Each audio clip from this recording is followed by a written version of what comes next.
এমন কিছু গেম যা একসময় খুব জনপ্রিয় ছিল। হ্যাঁ, এক সময় এই গেমগুলো ব্যাপক জনপ্রিয় ছিল। এখন যেমন মোবাইল হাতে নিয়ে এই সর্বপ্রথম free fire, PUBG, call of duty, mobile legend, traffic rider মতো গেমগুলোতে ঢুকি, তখনকার সময় এখনকার মতো এত হাই গ্রাফিক্সের গেম ছিল না। ছিল কিছু সাদামাটা গেম যা তখনকার সময় আমাদের মন কেড়েছিল। হ্যাঁ, আমি বেশি দিন আগের কথা বলছি না, আর মাত্র 7 থেকে 8 বছর পিছনে গেলেও এই গেমগুলোর জনপ্রিয়তা আঘাত ছুঁয়েছিল, যা বর্তমান সময়ে এসে জনপ্রিয়তা হারিয়ে ফেলেছে। তাহলে চলুন রহস্যময়ের সাথে ফিরে যাওয়া যাক নস্টালজিয়ায়। Number 1, temple run. ডিসক্লেমার, এই নাম্বার প্লেট দেওয়া হচ্ছে কোনো গেমকে ছোট বা বড় করার জন্য না, শুধু গেমগুলোকে সিরিয়ালভাবে সাজানোর জন্য।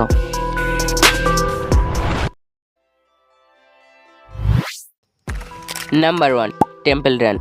মূলত এটি একটি ইনলেস রেসিং গেম। এই গেমটির অনেক সিরিজ রয়েছে, যেমন temple run 2, temple run idol, pyramid run another.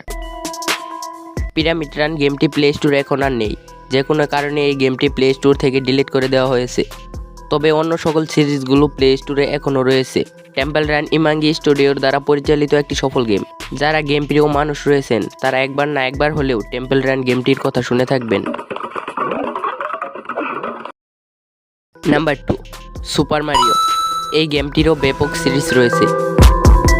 এটি সুপার মারিও ব্রোস দিয়ে 1985 সালে গেম যাত্রা শুরু করেছিল এবং তারপর থেকে রয়েছে বিভিন্ন নিনটেন্ডো কনসোল জুড়ে অসংখ্য সিক্যুয়েল। প্রতিটি খেলোয়াড় সাধারণত মারিও কিংডমের খলনায়ক বাউসারের হাত থেকে প্রিন্সেস পিচকে উদ্ধার করার জন্য একটি অনুসন্ধান শুরু করে। সুপার মারিও 64 এর মতো গেম থেকে শুরু করে মারিও কার্ট এর মতো রেসিং গেম এবং মারিও পার্টি এর মতো পার্টি গেম আছে।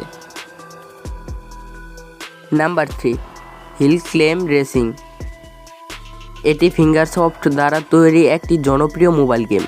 এটি একটি পদার্থবিদ্যা ভিডিও ড্রাইভিং গেম যেখানে খেলোয়াড়রা একটি যান নিয়ন্ত্রণ করে এবং এটি পাহাড়, বাধা এবং চ্যালেঞ্জ ভরা বিভিন্ন স্তরের মধ্যে দিয়ে নেভিগেট করে। লক্ষ্য হলো গাড়িটি ফ্লিপ না করে বা জ্বালানি শেষ না করে যতদূর সম্ভব গাড়ি চালানো। খেলোয়াড়রা গাড়ি এবং ট্র্যাক থেকে শুরু করে বাইক। গেমটিতে গ্রামাঞ্চল, মরুভূমি, আর্টিক এবং চারশো একাধিক পরিবেশ রয়েছে। প্রতিটির নিজস্ব চ্যালেঞ্জ ও বাধা রয়েছে। গেমটি তার সহজ নিয়ন্ত্রণের জন্য পরিচিত। হিল ক্লেম রেসিং একটি আসক্তিপূর্ণ গেম, মনোমুগ্ধকর গ্রাফিক্স এবং চ্যালেঞ্জিং এর জন্য পরিচিত। Number 4, taking Tom cat. Taking Tom cat হলো আউটফিট 7 লিমিটেড দ্বারা পরিচালিত একটি ভার্চুয়াল পোষা অ্যাপ। টেকিং টম হলো একটি ভার্চুয়াল বিড়াল যা আপনি বলেন মজার কণ্ঠে পুনরাবৃত্তি করবে এবং স্পর্শ ও অঙ্গভঙ্গিতে প্রক্রিয়া দেখাবে। টেকিং টম হলো একটি ভার্চুয়াল বিড়াল যা আপনি করবেন তা আপনার সঙ্গে পুনরাবৃত্তি করবে। টেকিং টম ক্যাট এর সাথে রয়েছে মিনি গেম যা ব্যবহারকারীরা টমের সাথে খেলতে পারে। সামগ্রিকভাবে টেকিং টম ক্যাট সব বয়সের ব্যবহারকারীদের জন্য একটি মজাদার এবং ইন্টারগেটিভ অভিজ্ঞতা প্রদান করে, তাদের যত্ন নেওয়ার অনুমতি দেয়। সব বয়সী ব্যবহারকারীদের জন্য একটি মজাদার গেম।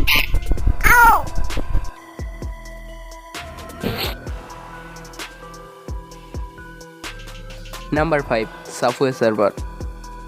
টেম্পল রান এর পরই এই গেমটিকে মার্কেটে লঞ্চ করা হয়। রানিং গেমের মধ্যে একমাত্র টেম্পল রান থাকায় বাজারে আসার পর এই গেমটির বেশি দিন লাগে না জনপ্রিয় হতে। এই গেমটি জনপ্রিয় হওয়ার কিছুদিন পরই গেমগুলোর কপি চলে আসে, যেমন রানিং পেট, subway princess.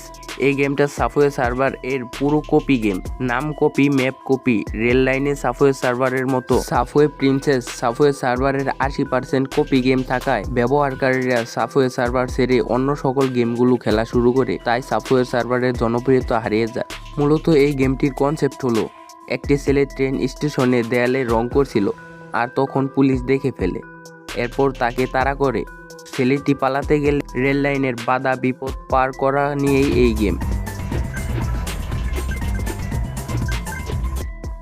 Number 6, candy crush. এটিও একটি পপুলার গেম যা কিনা ছোট বড় সবাই খেলে থাকবেন। এই গেমটিতে একটি বক্সের মধ্যে আলাদা আলাদা কালারের অনেকগুলো ক্যান্ডি থাকে। তার মধ্যে এক কালারের 3 ক্যান্ডি মিলাতে হবে আর পয়েন্ট বাড়াতে হবে। এই গেমটির অসংখ্য লেভেল রয়েছে যা আপনি খেলে শেষই করতে পারবেন না। Number 7, angry bird. এই গেমটির মধ্যে আপনাকে একটি গুলতি দিয়ে পাখি ছুড়তে হবে আর ঠিক নিশানায় লাগাতে হবে। কিন্তু ওয়েট, আপনি কিছু দেখেছেন? এই গেমটির এনিমি একটি শূকর, কিন্তু একটি পাখির শত্রু শূকর হয় কেমনে? হলে সাপ, ঈগল পাখি, অ্যানাদার এগুলো হবে। এর জন্য তারা একটা সুন্দর ব্যাখ্যা দিয়েছে, যা হলো প্রতিদিনের মতো যখন পাখিরা বাসায় ফিরে তখন তাদের বাসায় আর কোনো ডিম দেখতে পারে না। সবাই যখন খুব চিন্তিত তখন অনেক খোঁজাখুঁজির পর তারা একটি শূকরের কাছে তাদের ডিম দেখতে পায়। এটিই হলো এই গেমটির স্টোরি। নাম্বার 8, মিনিমিলিটা। মিনিমিলিটা হচ্ছে তখনকার সময় বেস্ট মোবাইল শুটিং গেম, আর এই গেমটি সর্বপ্রথম মাল্টিপ্লেয়ার মোবাইল শুটিং গেম। এখন যেমন আমরা পাবজি, ফ্রি ফায়ার একসাথে বসে খেলি, তখন সবাই মিনিমিলিটা একসাথে বসে খেলতাম।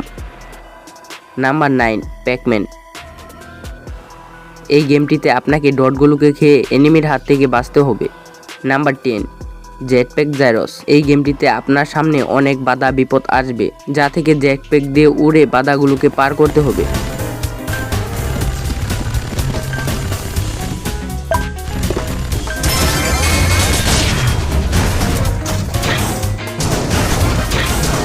ভিডিওটি ভালো লাগলে ভিডিওতে একটি লাইক করে দেবেন। যদি আরও এরকম ভিডিও দেখতে চান তাহলে চ্যানেলটিকে সাবস্ক্রাইব করে আমাদের পাশে থাকবেন।